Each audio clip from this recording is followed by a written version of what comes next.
capítulo 22. Vamos ler a partir do versículo 14.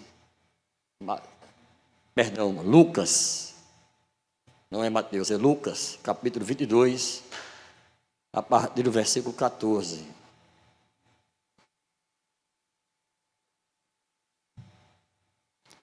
Estaremos lendo até o versículo 23.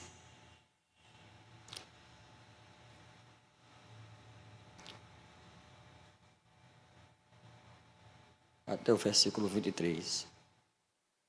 Lucas 22, 14, o texto, esse primeiro tema diz a última Páscoa, e até o 18. Depois, a partir do 19, é a ceia do Senhor. Chegada a hora, pôs-se Jesus à mesa, e com ele os apóstolos, e disse-lhes: tenho desejado ansiosamente comer convosco esta Páscoa, antes do meu sofrimento. Pois vos digo que nunca mais a comerei, até que ela se cumpra no reino de Deus. E tomando um cálice, havendo dado graças, disse: recebei e reparti entre vós, pois vos digo que de agora em diante não mais beberei do fruto da videira, até que venha o reino de Deus. Versículo 19, a ceia do Senhor. E tomando um pão, tendo dado graças, o partiu e lhes deu, dizendo: isto é o meu corpo, oferecido por vós, fazei isto em memória de mim. Semelhantemente, depois de cear, tomou o cálice, dizendo: este é o cálice da nova aliança no meu sangue, derramado em favor de vós. Todavia, a mão do traidor está comigo à mesa. Porque o Filho do Homem, na verdade, vai segundo o que está determinado, mas ai daquele por intermédio de quem ele está sendo traído. Então começaram a indagar entre si: quem seria entre eles o que estava para fazer isto? Amém? Vamos orar novamente? Pai querido e santo, louvado e exaltado seja o teu nome, Senhor Deus. Quero te agradecer, Senhor, por esta rica oportunidade que o Senhor nos concede, Senhor Deus, de compartilharmos a tua palavra, Senhor Deus. Oportunidade, Senhor Deus, rica e de grande responsabilidade, Pai. Quero te pedir, Senhor Deus, que o teu Espírito Santo, Senhor Deus, esteja iluminando a minha mente, Pai, e me usando, Senhor Deus, para a sua glória, Pai. Que o teu nome, Senhor Deus, seja exaltado, que o teu nome seja glorificado e engrandecido nesta noite aqui, Pai. Ó Deus amado, faço minhas as palavras de João Batista quando ele diz: é necessário que o Senhor cresça e que eu diminua, para a glória do teu nome, em nome de Jesus. Amém. Como falei, irmãos, no início, o nosso estudo de hoje, o artigo que estaremos lendo ou estudando hoje, é o artigo sobre a ceia do Senhor. O texto áureo é: porque todas as vezes que comerdes este pão e beberdes o cálice, anunciais a morte do Senhor até que ele venha.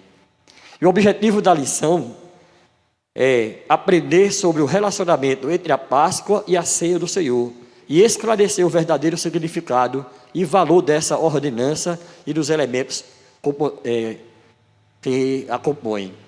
Não é à toa, né, eu li exatamente o texto de Lucas falando sobre a última Páscoa e a ceia.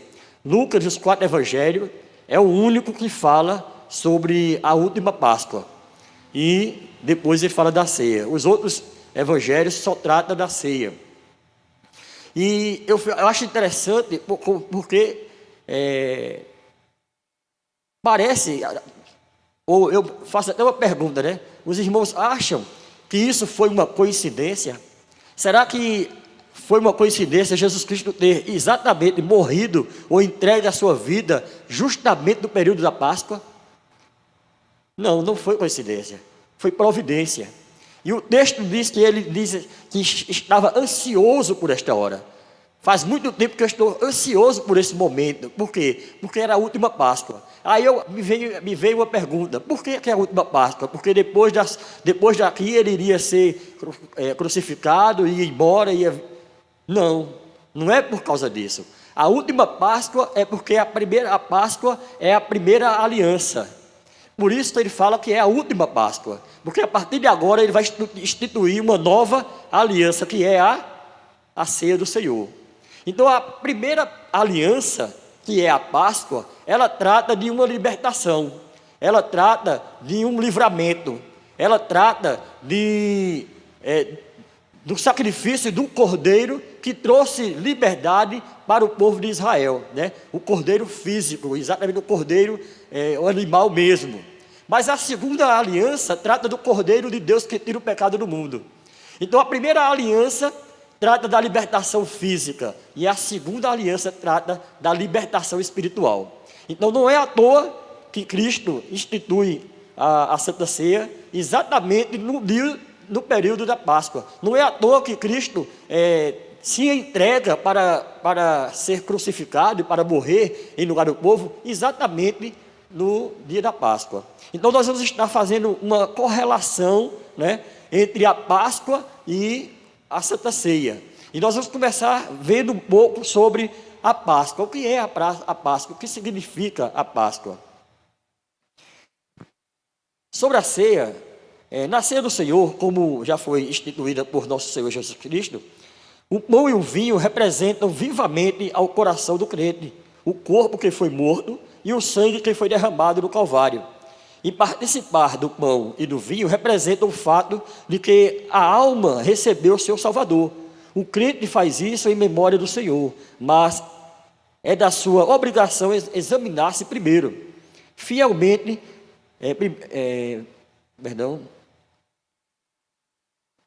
examinar-se primeiro fielmente quanto à sua fé, seu amor e seu procedimento. Então, o pão simboliza o corpo de Cristo que foi sacrificado, que foi mutilado, que foi humilhado, que sofreu, que padeceu, né? Que foi espancado, que foi vituperado, né? E por fim foi preso, pregado na cruz do Calvário. E vindo e recebeu a morte física, né? Então, Cristo morreu dando a sua vida pelo povo. Então, quando nós vamos entender esse sentido de comer o pão, representar o corpo de Cristo. Quando Cristo disse para os fariseus, né, e os discípulos, dizer assim: quem não comer da minha carne, não é digno de mim. Então Cristo estava falando daquilo simbolicamente, mas ele estava fazendo alusão à Páscoa, que o povo comia o cordeiro fisicamente, né, o cordeiro assado. É comum nas igrejas evangélicas celebrar a ceia do Senhor, comemorando sua morte e predizendo a sua segunda vinda. Essa celebração foi instituída por nosso Senhor Jesus Cristo e tem se perpetuado até os nossos dias, devendo continuar até o arrebatamento da igreja.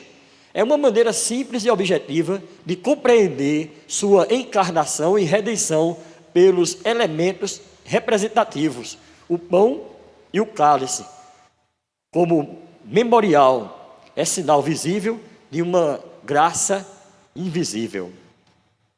Obrigado, meu irmão. Então vamos ver a Páscoa do Antigo Testamento e Cristo. O povo de Israel encontrava-se no Egito. Desde os dias de José, a sua família sofria por fim pesada e atroz escravidão.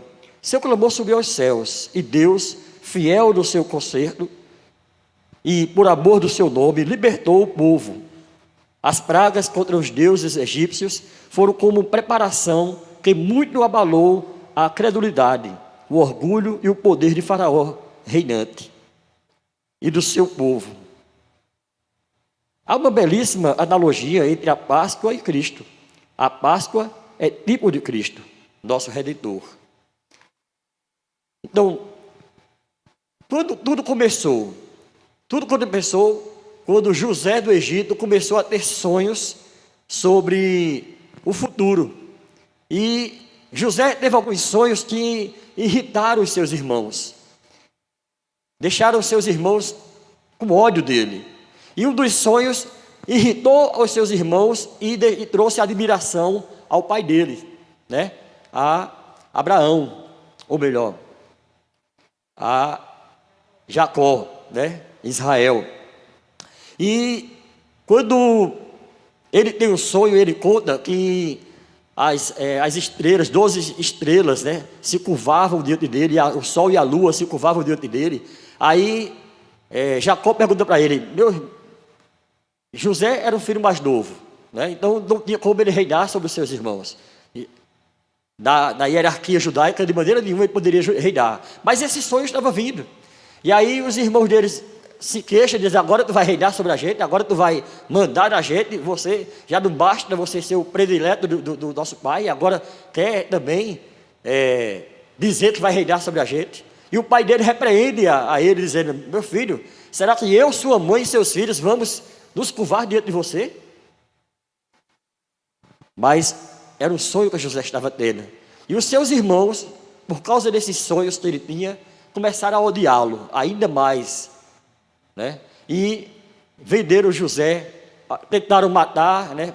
Pensaram em matá-lo, mas um deles se opôs e depois acabaram vendendo ele para uma caravana de mercadores, né? Que estavam passando. E aí José é levado para o Egito, e nós conhecemos a história de José. José é levado para o Egito, ele chega na casa de Potifar, começa a progredir, a prosperar na casa de Potifar. A mulher de Potifar coloca os olhos dele, se agrada dele, né? Começa a desejar ele, e aí ele tenta ter relações com ele, tenta ter um caso com ele, mas ele, temendo a Deus, sai. E ela conta uma história diferente para o seu marido. O seu marido meio que acredita e meio que não acredita nele, né? Porque se ele tivesse acreditado realmente na história da mulher, ele tinha mandado matar José. Mas como ele via que o procedimento de José era muito correto, ele não acredita na mulher, mas também não quer desfazer da palavra dela. Então o que é que ele faz? Ele entrega José ao cárcere, manda prender José. Então, se realmente ele tivesse, volto a dizer, se ele realmente tivesse acreditado na mulher dele, José era um homem morto. Ele seria morto. Mas Deus tinha um plano em cima disso. E aí José passa 2 anos preso. Depois de tudo, depois desses 2 anos, tem aqueles sonhos do padeiro mor, né? e do copeiro, e ele traz a revelação dos sonhos e tal. Enfim, José chega e governa o Egito. Começa a governar o Egito. Os seus irmãos que têm falta de alimento na sua casa, vai para o Egito para comprar alimento. E quando ele se aproxima de José, José reconhece eles. E aí José faz toda uma trama, né, para fazer um suspense ali e cria uma situação difícil. E por fim acaba se revelando aos seus irmãos. Seus irmãos que antes estavam se prostrando diante dele. Quando esses irmãos se prostram diante dele, ele se lembra do sonho que Deus deu a ele há muitos anos atrás, né? Cerca de 20 anos atrás. E aí ele vai e lembra do sonho, e ele não se controla e começa a chorar. E ele sai da presença dos seus irmãos e chora. Mas depois ele volta e trata os seus irmãos com dureza, dizendo que eles são espias, que eles vieram espiar a terra porque eles querem tomar. E foi um constrangimento para os seus irmãos. Por fim, ele se revela aos seus irmãos, pergunta pelo seu pai, traz a família toda para o Egito por causa da fome que ainda tinha por vir. Depois que tudo acontece, Jacó morre, né, e José também morre, vem outro faraó que não conhecia a história de José e começa a escravizar o povo. Começa a escravizar o povo de Deus. E o povo de Deus, Israel, está 450 anos preso, né, escravo.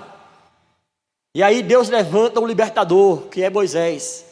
Deus promete libertar o povo e promete dar ao povo, a Israel, uma terra que manda leite e mel. E aí vem a libertação de Israel. E para simbolizar, para que o povo não esqueça dessa libertação, Deus institui a Páscoa. Estou correndo a história, né, porque os irmãos já conhecem a história, né? E a gente também apenas dando uma pincelada para poder chegar na Páscoa.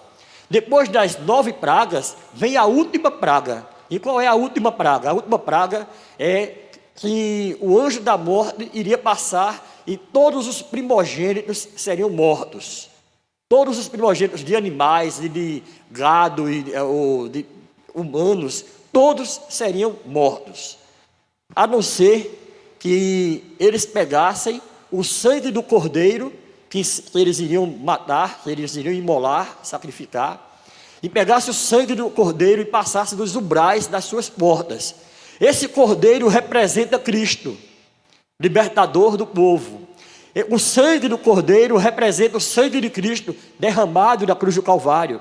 Então, quem passou, aqueles que creram e acreditaram na palavra de Moisés, que acreditaram que realmente o anjo da morte iria passar, eles pincelaram os umbrais de suas portas. E quando o anjo da morte passou, aonde havia o sangue do Cordeiro, as vidas eram poupadas. Mas aonde não havia o sangue do Cordeiro, houve morte. E houve morte em toda a terra do Egito, desde o filho de Faraó até o seu último servo, até o seu conservo. Houve morte para todos. Então, esse cordeiro que foi morto para a instituição da Páscoa, tinha que ser um cordeiro limpo, um cordeiro imaculado, um cordeiro puro, um cordeiro novo, né? Ou sem nenhuma mancha também na sua pele, teria que ser totalmente branco, sem nenhum defeito. E a ordem era que eles comessem, ou matassem o cordeiro, passassem o sangue nos umbrais, assassem a carne do cordeiro, e toda a família comesse o cordeiro, com as malas prontas, com a bagagem pronta, com a mochila pronta, né? Com o cajado na mão, sandália nos pés, e pronto para a fuga, pronto para saírem a pressas, né? Então, este é o cordeiro que foi separado para a Páscoa, que ele aponta para Cristo. Lembre que quando Cristo é apresentado no templo,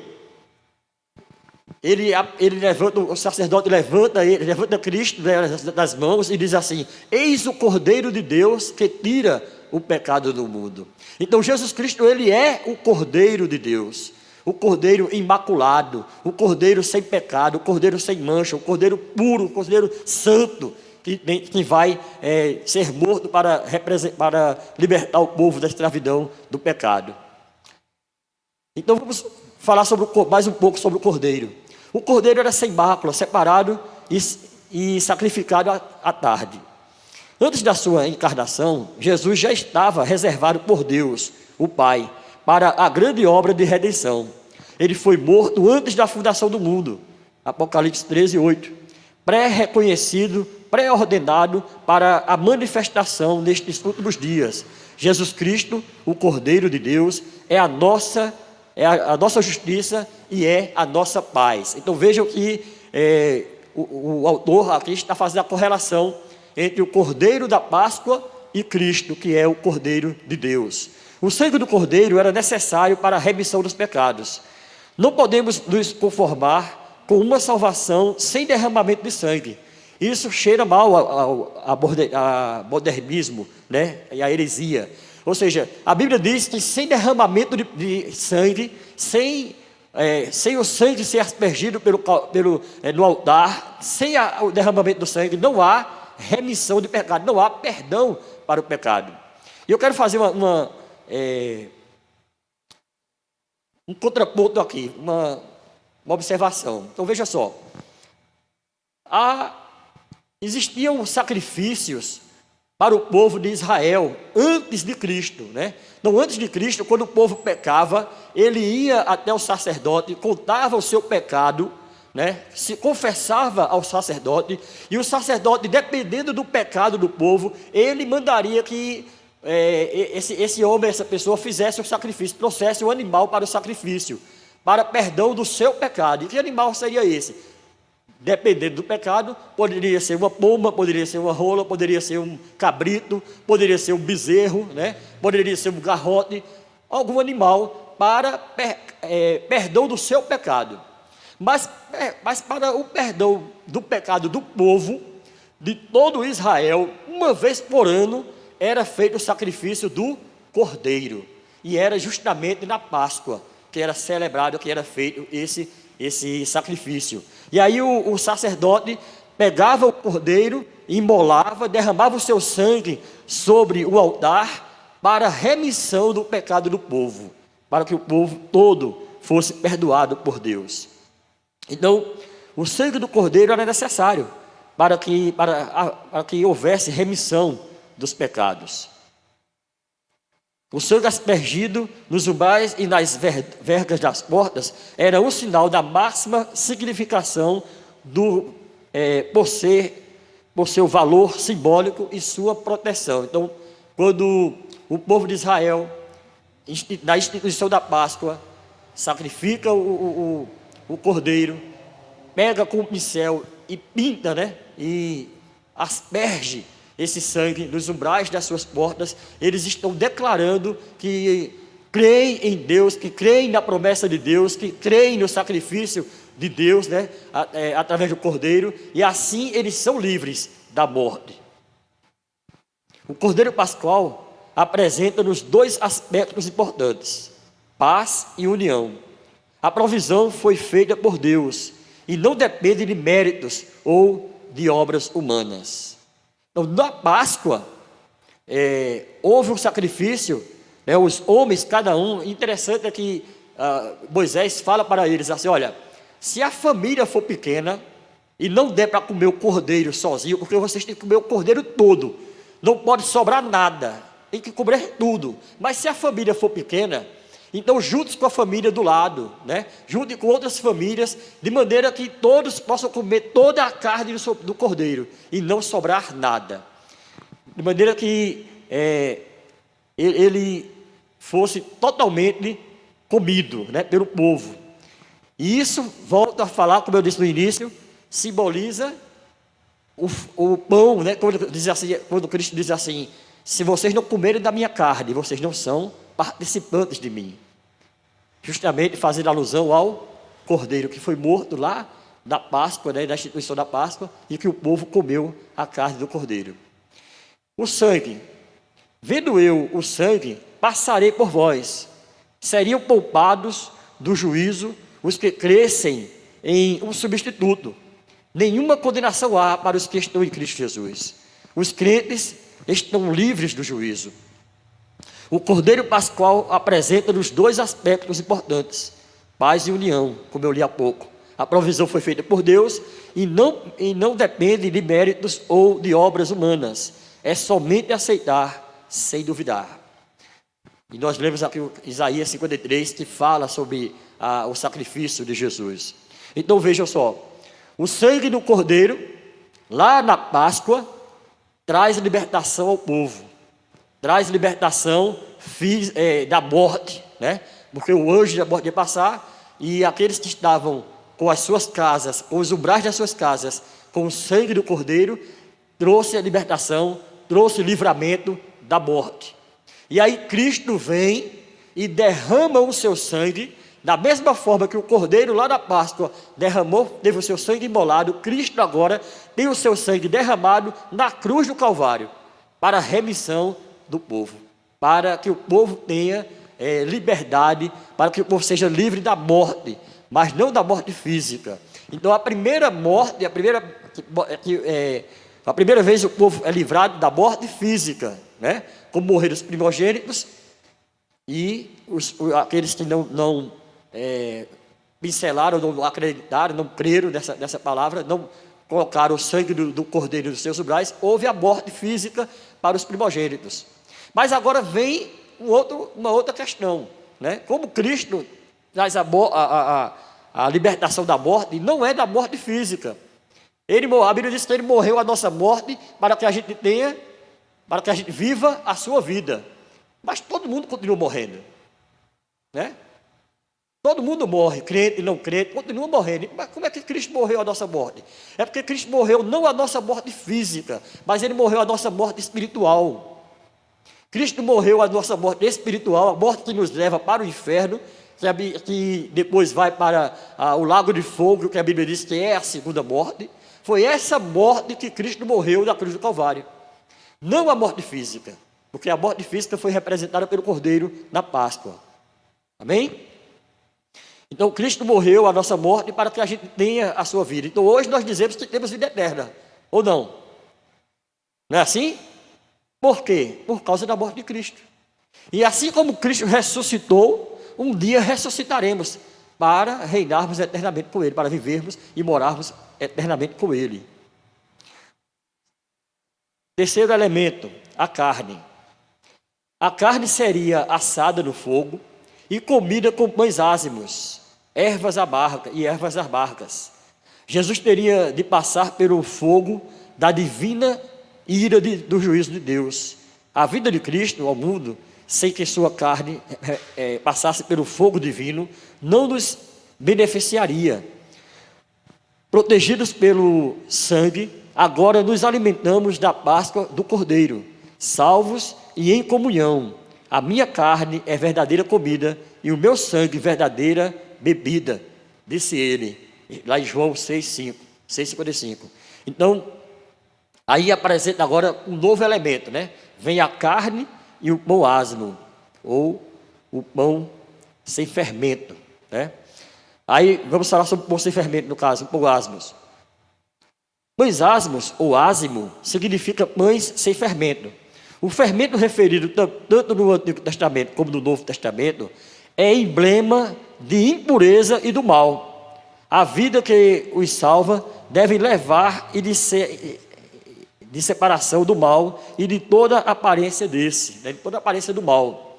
Então, o pão sem fermento, ele representava também a pressa com que Deus tinha para tirar o povo do Egito.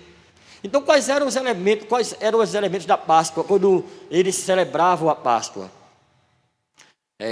O pão ázimo, que é o pão sem fermento, ervas amargas, que representa o amargor do sofrimento, da escravidão, né? E mel silvestre, que era a promessa de uma terra que manda leite e mel. Então, tinha toda essa simbologia. E o pão sem fermento, ele simbolizava, ele representava a pressa que Deus tinha para tirar o povo do Egito.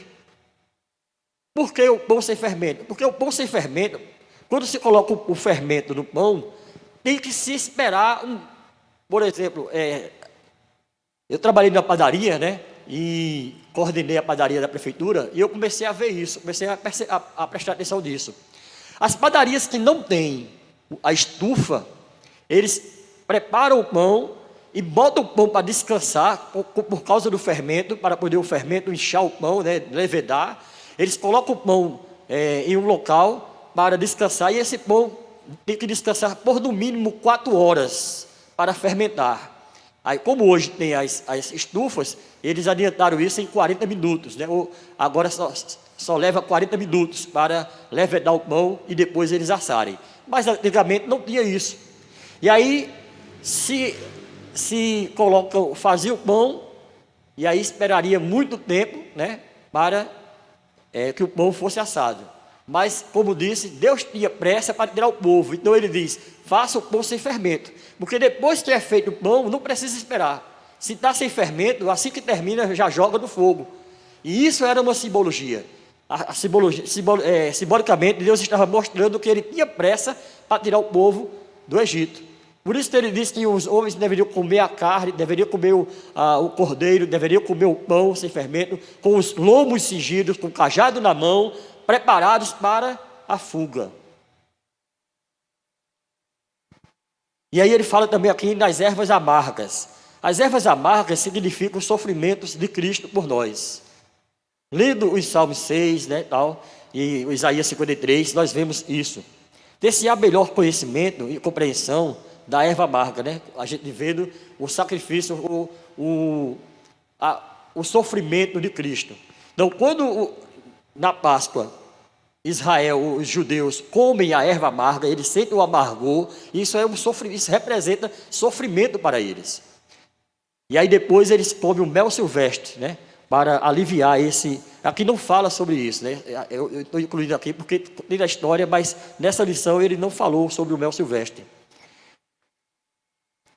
O resultado prático é a crucificação da carne com suas paixões. Depois de Cristo passar por esse sofrimento. Então, todo o sofrimento de Cristo representa de maneira das ervas amargas e também do fogo, né?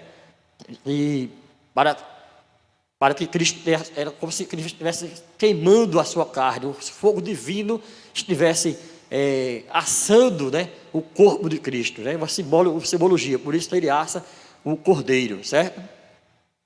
O novo rito judaico, da Páscoa, a nova celebração da Páscoa dos judeus, ela é diferente de antigamente. Eles tiveram uma mudança, né? O rito judaico de hoje é o seguinte: os judeus atualmente comemoram a Páscoa do seguinte modo: 3 pães asmos são colocados sobre uma mesa, ficando um sobre o outro, né? Então ficam os 3 pães um sobre o outro,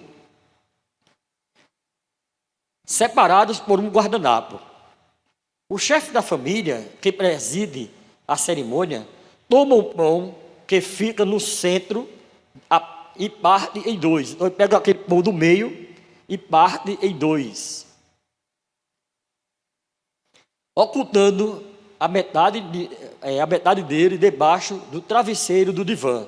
Então ele coloca embaixo do travesseiro e se senta em cima desse pão.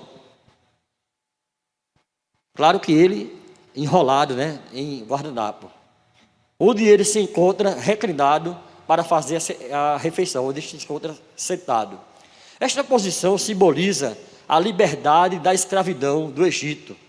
Em vários intervalos, 4 copos de vinho são servidos com os que se acham à mesa.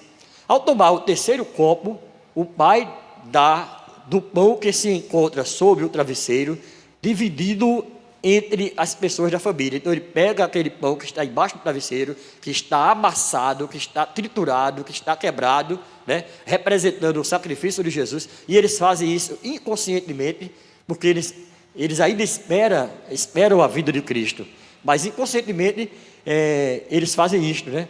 Inconscientemente eles celebram os judeus a morte e a ressurreição de Jesus Cristo. Os 3 pães simbolizam a Trindade, né? O Pai, o Filho e o Espírito Santo. O pão partido fala-nos da Páscoa de Cristo. A parte oculta lembra o seu sepultamento. Então aquela metade que ele pega e dá para o povo comer, já destruída, né? Já toda amassada, despedaçada, ele dá para as pessoas que estão fazendo parte da mesa comer. Mas a outra continua lá embaixo, representando o sepultamento de Cristo. Esta parte era retirada quando os presentes tomavam o vinho do 3º copo, prefigurando a ressurreição de Cristo no 3º dia. Então, depois que todos tomavam o 3º copo de vinho, aí ele ia lá, levantava o travesseiro, né, e pegava aquele outro pão, o restante do pão, que era simbolizando o 3º dia da ressurreição de Cristo. Apesar da sua simplicidade, a ceia instituída por Cristo é um monumento de glória, no qual podemos sentir e compreender a maravilhosa obra de Cristo a nosso favor, sofrendo o vitupério e a maldição da cruz. Então, essa é o contraponto entre a Páscoa e a ceia. É esse aqui: a Páscoa sempre aponta para Cristo. Muito embora os judeus, na sua mente, quando eles celebram a Páscoa, eles estão pensando, né, estão celebrando a libertação, né, da escravidão do Egito, mesmo assim, esses elementos, biblicamente, de uma maneira profética, eles apontam para Cristo. Então, os judeus, eles não fazem parte, eles não celebram a Páscoa pensando em Cristo. Eles celebram a Páscoa pensando no passado. Mas, volto a dizer, a Páscoa aponta para Cristo. E é exatamente por isto que Cristo, no período da Páscoa, se entrega. É exatamente por isso que Cristo, no período da Páscoa, ele se reúne com os seus discípulos e diz para eles: eu desejei muito comer convosco esta Páscoa, porque esta é a última. Então, a partir de agora, nós não devemos mais celebrar a Páscoa, e sim a Santa Ceia. Então, a Páscoa cessou, e agora vem a nova aliança. Eis que vos trago uma nova aliança, e esta é a ceia do Senhor. A Santa Ceia do Senhor é a Páscoa dos cristãos. Celebramos a nossa libertação do mundo, Egito, do domínio de Faraó, Satanás, do juízo do destruidor, a morte, e no deserto da vida em que vivemos. Presentemente, fazemos o que Deus determinou ao povo de Israel. Este dia vos será por memorial, e o celebrareis com solenidade ao Senhor. Nas vossas gerações celebrareis por estatuto perpétuo. Então nós fazemos ou celebramos a Páscoa do Senhor até quando? Até aquele dia em que Cristo virá para buscar a sua igreja. E aí nós participaremos da grande ceia, lá na eternidade, com todos os santos e com todos os filhos de Deus, né? Desde a fundação do mundo até o último dia da libertação ou do arrebatamento. Nós estaremos todos participando da grande ceia do Senhor. Meus irmãos, a ceia do Senhor, ela não apenas me traz a memória do sacrifício de Jesus. É claro que quando nós estamos participando da ceia do Senhor, nós estamos lembrando, estamos comendo do pão, entendendo que o pão simbolicamente representa o corpo de Cristo, que foi mutilado, que padeceu, que sofreu, que apanhou, que foi destroçado, né? Que foi humilhado, que sofreu todas as injúrias. Então nós estamos participando do sofrimento de Cristo. Quando comemos do pão, estamos lembrando do sacrifício de Jesus. E quando tomamos o cálice, nós estamos dizendo que estamos recebendo, estamos bebendo o seu sangue, bebendo a sua libertação. Mas não é só isso que nós nos lembramos na Santa Ceia. Na Santa Ceia, nós nos lembramos também de quem nós éramos. Quando eu tomo a ceia, eu lembro que eu era um desgraçado. Quando eu tomo a ceia, eu lembro que eu estava caminhando para o inferno, mas eu me encontrei com Cristo. A graça de Cristo foi sobre mim, e eu que era desgraçado, agora passei a ser cheio de graça. Eu que estava condenado ao inferno, passei a ser liberto. Eu que estava nas trevas, passei a morar na luz do Senhor. Ele nos tirou das trevas para a sua maravilhosa luz. Ele nos resgatou. Então a Santa Ceia, ela me traz a memória de quem eu era e de quem eu sou, para onde eu ia e para onde eu vou, do que eu fazia e do que eu faço. Então a Santa Ceia do Senhor, quando diz assim, cada um agora examine-se a si mesmo. Nós devemos tomar a ceia do Senhor e nos autoexaminarmos. Não é o padre que vai me examinar, não é o pastor que vai me examinar, não é o presbítero, não é o diácono, não é minha esposa, não é meu pai, não é meu filho. Quem vai se examinar sou eu mesmo.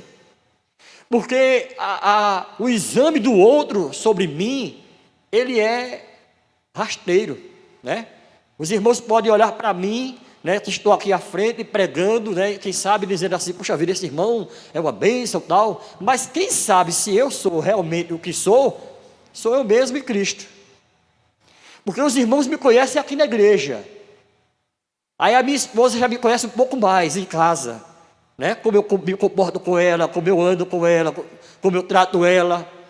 Os meus filhos ainda me conhecem um pouco mais também. Mas mesmo assim, minha esposa e meus filhos não me conhecem na íntegra, porque eles não conhecem os meus pensamentos. Quando eu saio de casa, ela não sabe onde eu estou, ela não sabe para onde eu fui.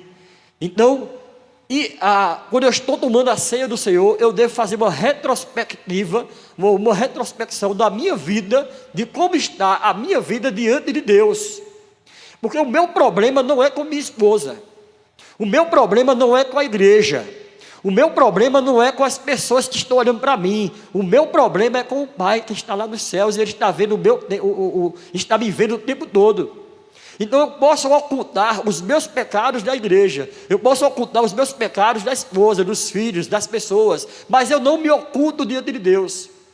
E quando o apóstolo Paulo diz assim, examine-se, pois, o homem a si mesmo, ele está dizendo, você sabe se você pode participar da ceia ou não. Você sabe o que é que há de impedimento na sua vida. E eu acho interessante que Paulo diz assim: examine-se, pois, o homem a si mesmo, e depois não coma do pão, nem beba do vinho. É isso que ele diz? Hã? Não. Ele diz o quê? Participe. Mas se tiver alguma coisa errada comigo? E aí? Ele está te chamando ao conserto. Ele está dizendo para você se examinar e se consertar. Não é para você se examinar e permanecer do jeito que está, não. É para você se examinar e dizer: Senhor, eu estou em pecado, me perdoe. E confessar o seu pecado a Deus. E João diz assim: se confessarmos os nossos pecados, Ele é fiel e justo para nos perdoar os pecados e nos purificar de toda injustiça. Então, nós nos examinando a nós mesmos, nós somos nosso próprio juiz. E aí, o nosso julgamento vai ser melhor do que o julgamento do pastor, ou o julgamento da esposa, ou o julgamento do marido, ou o julgamento do meu irmão. Então, essa é a nossa prática, né? Antes da ceia do Senhor, na hora de participarmos da ceia do Senhor, fazer um autoexame, examinar a minha vida. Como é que eu estou caminhando? Onde eu estou pondo os meus olhos? Por onde os meus pés estão caminhando? Aonde as minhas mãos estão pegando, né? O que passa na minha mente? Em que eu estou pensando? A gente sabe que a gente peca muito mais por pensamentos do que por atitudes. Jesus Cristo disse aos discípulos: se nós olharmos para uma mulher com a intenção impura, já adulteramos. E por causa dessa palavra, ninguém, né? Eu acredito que ninguém pode dizer: eu nunca adulterei. Eu posso nunca ter cometido o ato físico, o adultério físico, mas na mente, quem nunca adulterou? Quem nunca pecou? E também tem um outro detalhe: quando a Bíblia, muitas vezes, quando a Bíblia fala em adultério, ele não está falando apenas do adultério do relacionamento fora do casamento, mas a Bíblia, principalmente no Antigo Testamento, a Bíblia fala muito sobre adultério, se referindo a outros deuses. Quando Israel deu as costas para Deus e começa a adorar outros deuses, aí a Bíblia trata isso como adultério. Por quê? Porque Deus considera que nós somos o quê? A sua noiva, a noiva de Cristo. Há um casamento aqui entre nós, a igreja, que somos nós, e Cristo. Então, quando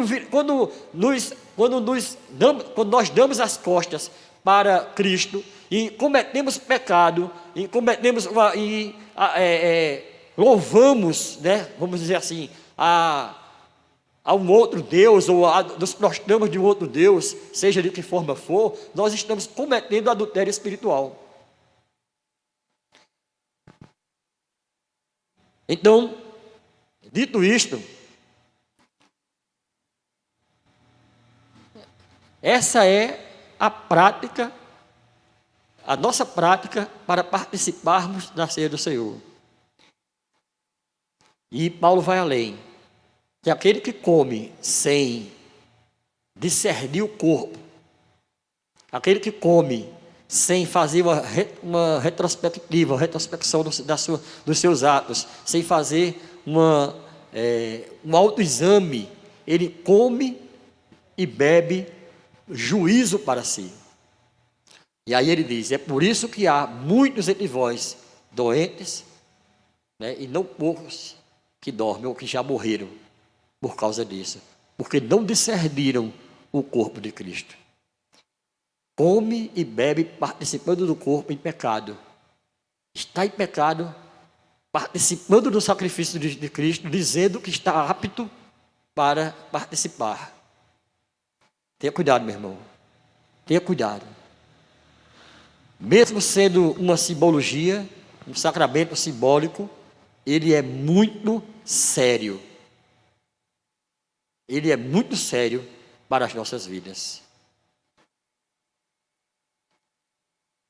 Apesar da sua simplicidade, a ceia instituída por Cristo é um monumento de glória, no qual podemos sentir e compreender a maravilhosa obra de Cristo a nosso favor, sofrendo o vitupério e a maldição da cruz.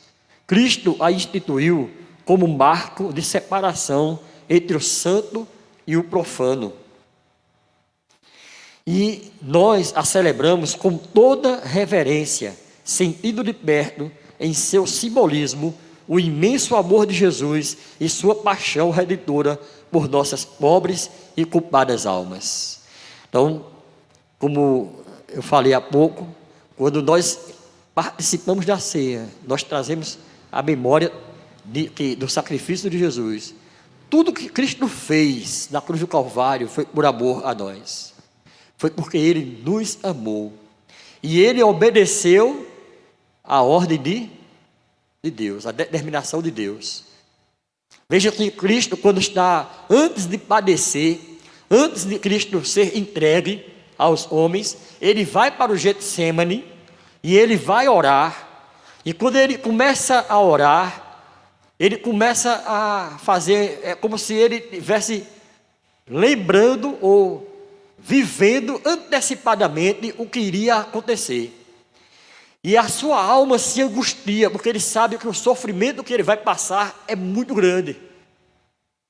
E aí ele para, como o lado humano de Cristo, a pessoa de Cristo humana, ele para e olha para Deus e diz: Senhor, Pai, se possível, passa de mim esse cálice.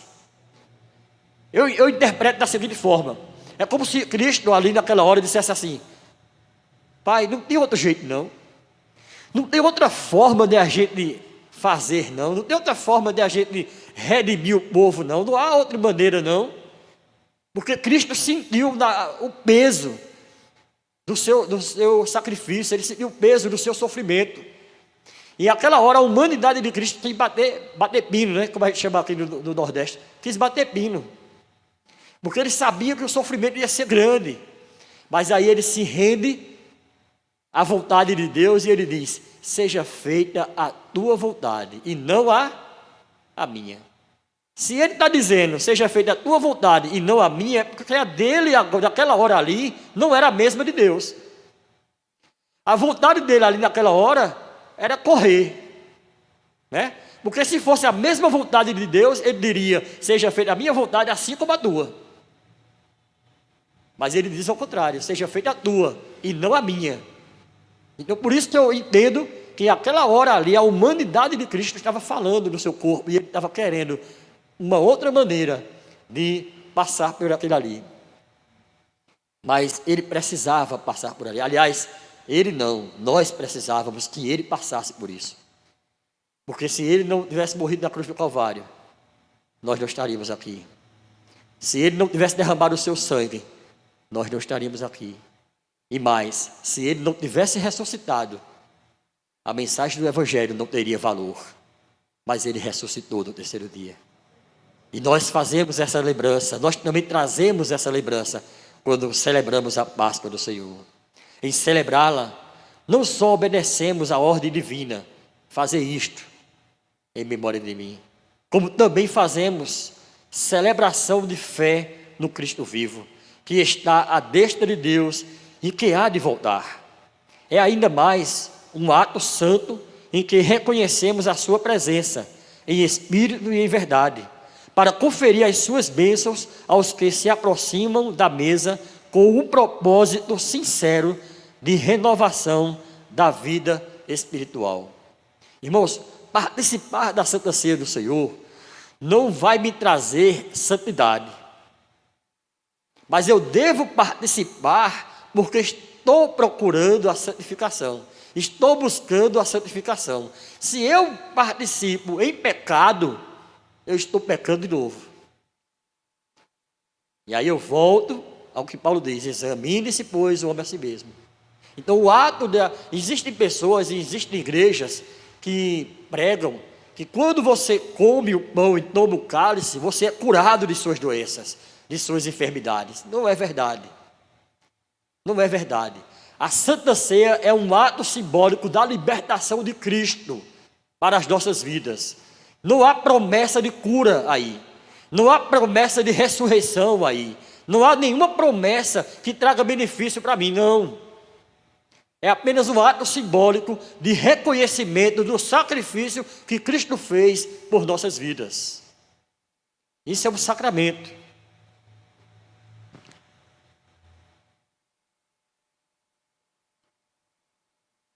As suas bênçãos aos que se aproximam dele, talvez ele disse, né? É também uma festa familiar daqueles que agora são parte do seu corpo místico, a igreja, membros uns dos outros, e o consideram como cabeça da grande família da fé. Os elementos da ceia do Senhor, o pão e o vinho, são simbólicos. Eles representam, respectivamente, o corpo e o sangue de Jesus Cristo. Neles mesmos não reside nenhum valor e nenhuma graça se encontra simplesmente em digeri-los, como eu falei agora há pouco, né? Não traz cura sobre a minha vida, não traz nenhum benefício físico para mim, mas é apenas algo espiritual. Eu digo apenas entre aspas, né? Porque é algo muito alto para que a gente possa pensar nisso. Então, irmãos, a Santa Ceia do Senhor deve ser celebrada com alegria, deve ser celebrada com vigor, deve ser celebrada porque nós vamos trazer à memória que Jesus Cristo morreu na cruz do Calvário. Ele morreu a nossa morte para que a gente tenha a sua vida. E aí nós trazemos a memória de quem nós éramos e quem nós somos agora, para onde nós iríamos e para onde nós vamos agora. Então tudo isso faz parte do pacote da ceia do Senhor, para que nós nos alegremos no momento da Santa Ceia.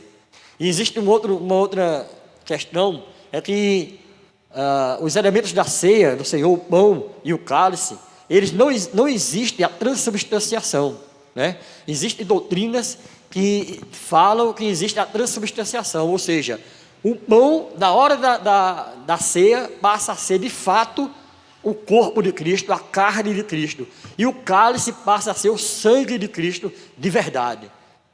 Isso é o que algumas doutrinas pregam, mas nós não cremos na transubstanciação. O pão é pão e o cálice, ou vinho ou suco de uva, continua sendo o suco ou o vinho. E aí eu quero trazer só uma palavra sobre a questão do vinho e do suco de uva, né? Então, se celebrava a Páscoa, Cristo celebrou a Santa Ceia, com vinho, mas nós não tomamos o vinho, tomamos o suco de uva, né? Porque a igreja entende que existem pessoas que eram alcoólatras, né? E elas vêm para a igreja, elas pararam de beber, e se elas tomam o vinho e elas sentem o álcool, elas podem ter uma recaída. Então, supondo que isso possa acontecer, a igreja deixa de usar o vinho e passa a usar o suco de uva, que também é o fruto da videira. Então, por isso que nós participamos com o suco de uva. E também isso é simbologia, né? Acho que Ronaldo Lidório, ele falava que a Santa Ceia do Senhor, lá com os índios, nem é pão e nem é vinho, nem é suco de uva. Porque lá eles não sabem nem o que é pão, eles nunca comeram pão. O que eles comem lá é beiju. O alimento deles é o beiju, né? Que é feito da massa de mandioca. E o líquido que eles tomam é leite. Então a Santa Ceia deles é beiju com leite. É assim que eles celebram a ceia deles. Então o beiju representa o corpo de Cristo e o leite representa o sangue de Jesus Cristo. Porque para que eles tenham entendimento do que é aquele momento. Porque se falar para eles sobre pão e se falar sobre vinho, eles não vão entender, porque eles não conhecem esses elementos. Então, mostra mais uma vez que isso aí é uma simbologia, né? É uma simbologia. Então, amados, queremos agradecer, né, a